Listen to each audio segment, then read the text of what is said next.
Guys, welcome to Kitchen Talk with Granna. I hope everybody's having a great day today. I am having a good day. Just got done with a little working out, so that's why I'm looking a little sweaty. I took a shower and still, coming down from that. But before we get started this conversation today, you guys know what you need to do. Go ahead, right on down there, right on down at the bottom of your screen.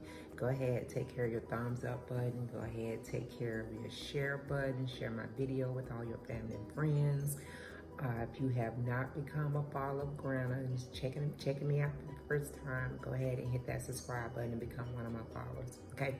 All right, so let's go ahead and hop off into this conversation for today.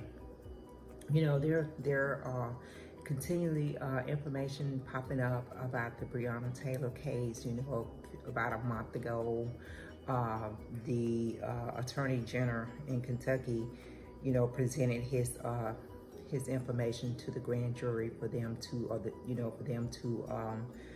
make an indictment or whatever they needed to do. And at the time, when this was done and he came on and did his news report, we was all like, wow, what is this? What kind of indictment is this? No one was held accountable, for Breonna's death. I mean, she was murdered.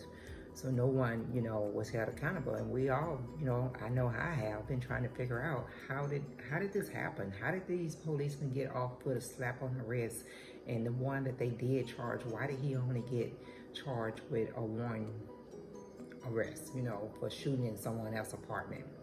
So a week or so ago, they was still bringing out information, and the jury, a couple of the grand jury members had also went to court to be able to tell their side or tell what information was given to them, and because of what Attorney General Daniel Cameron was saying was not true. It was clearly not true. So they were speaking and they were saying that they was never given information. First it was never even presented to them for an indictment of murder or attempted murder or anything like that. That was never even on the table. He didn't even put that out there. And then he withheld a lot of the information, a lot of the evidence when it came to this case. And my thing is, why would he do that? Why? It's clear as day. It's so clear that Breonna was murdered, and the whole world has seen this and followed her case from day one. But when you are the Attorney General and they want you to, let the justice do its job, let the law do their job, let them do their investigation. And when they do these investigations and they come back with some crap like what they came back with, when it came to Breonna Taylor's case, how are you supposed to feel? How are you supposed to trust the justice system when they're doing stuff like that? And it's clear that Attorney General Daniel, he didn't do his job for whatever reason. I don't know if he done sold his soul to the devil, or somebody done told him if he make this move, then that's gonna help his career if he don't do this or don't do that. And of course, there's always some type of little loophole in the justice system that these attorney generals or lawyers or whatever, they know how to go through these little loopholes, and so that it comes out in their favor the way they want it to come out. I don't know why this man did not do his job, because he clearly did not do his job. But why would he not want someone to be held accountable for what happened to Breonna Taylor? I mean, he come out there, doing his news report. Oh, I understand exactly what the community is feeling. I'm a black man. I understand. No, apparently you don't understand, because you did not do your job. You did not give the evidence to the grand jury. You did not give them all the facts and the evidence. You withheld information that you knew would not cause them to come down with a verdict that was going to hold those policemen accountable. You knew that for whatever reason. I don't know if there's some kind of political movement and you trying to make your way up the ladder. I don't know what it is, but he's gonna have to live with that. He's gonna have to live with that decision. People does all kind of things to build their careers or all kind of things to stay on this side of the team and with the good old boys or whatever the case is. You know, they do that for whatever reason it is, you know. But, you know, that's why we, as the citizen, we as the community, we as the people, question the justice system. You know, and this is just a prime example of how the justice system goes to the left, when stuff like this happen. And that's why we question it. You know, they want everybody to, oh, you know, they're gonna do right by it and they're gonna do this, but they was quick to arrest, you know, her boyfriend for defending himself. And they still can't say if that was his bullet that shot that cop, you know. But they was very quick to arrest him and, you know, try to have him arrested for attempted murder and all this. And then once that go through and all the tapes start coming out and everything start coming to the surface, oh, then you want to, you know, drop those charges against him. And that's supposed to be okay with him. He's supposed to be okay with you just dropping the charges. You know, I know he has a civil suit out there too going on, and he should get paid. And that little money that they gave Brianna is not about anything. It's not about nothing. You know, you gave that family that little money, and now you come and hold back all the information to keep these cops from being accountable for. Doesn't make sense. Let me grab me a napkin. But it just doesn't make sense at all. And you stand up there on national TV in front of millions of people saying you did your job, and, you know, with the evidence that was given to you, that you did what you thought was the right thing. You presented to the grand jury the information that you felt they needed to make a decision on this case. You knowing freaking well you did not do your job. Attorney General Daniel Cameron, you did not do your job. And it just, I don't know, I just don't understand it.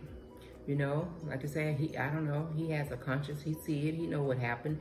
He can defend it all he wanted. And even when he was doing his little interview, certain questions that they was asking him, you know, he had to whisper to this lady over here to see how he should answer it and if he should answer it or what he should say. So it was clear that it was all already laid out for what he needed to say and what he didn't need to say. And he was, you know, he took an oath to uphold the law and do the right thing by the law. And he didn't do that. You know, he just did not do that. And I don't know how he can even live with himself or feel like he has done his job. Of all the cases he's handled, I'm sure this is the biggest one he's ever dealt with. You know, that got this much of national attention, and this was his time to shine, and this is how he chose to shine. You know, he chose to withhold all this evidence and, you know, to get this bogus conviction shooting in somebody else's apartment, a slap on the wrist to this man. And this family is still going through this. This family is still having to deal with the death of their daughter, you know, their cousin. You know, this is crazy. Doesn't make any sense. But, you know, that's exactly what happened. And, you know, people gonna, you know, continue to side on whatever side they want to side on. You know, some are gonna say, well, he did the right thing. He did it. He called it the way he saw it. I don't know how. And then you're gonna still have people out here with questions. And as much, you know, as the media has covered this story, and as much as the information keep continuing to come out, I don't know how you could look at it any other way. I just don't get how people can see this any other way other than this Attorney General Daniel did not do his job. He did not do his job, and it just doesn't make sense how so much stuff goes on in this world, and they're putting it out there on the TV for us to see it, and then when we see it, that's not, they want you to think or you to believe you not seeing what you actually seeing. That's not the way it happened. You know, oh, that's not the way it happened. It didn't happen that way.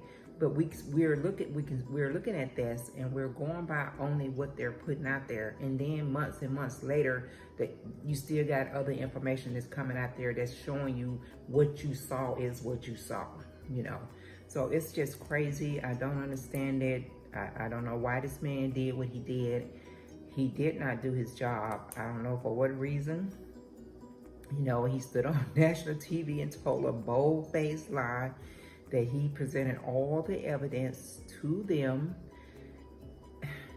And it was just a bold-faced lie.